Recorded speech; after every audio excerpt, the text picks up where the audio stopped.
আমি পিসি মণ্ডল পড়ছি আমার লেখা কবিতা আমি হতাশ নই। আমি হতাশ নই। ভালোবেসে চলে গেছে অন্যের হাত ধরে, কাঁপেনি মন, কাঁপেনি হৃদয়। আমিও অবাক হইনি। সমুদ্রের দিকে তাকিয়ে হৃদয় প্রসারিত করেছি। ভালোবাসার কবিতা পড়েছি ছন্দের তালে।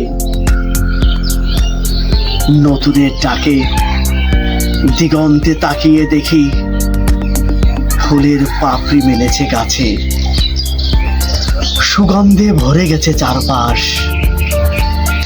হৃদয়ের ডাকে হৃদয়ে জাগে ভালোবেসে, বসন্তে হাত ধরলাম, গান গাইলাম। ভালোবাসায় আলোকিত হয়েছে জীবনের অন্ধকার।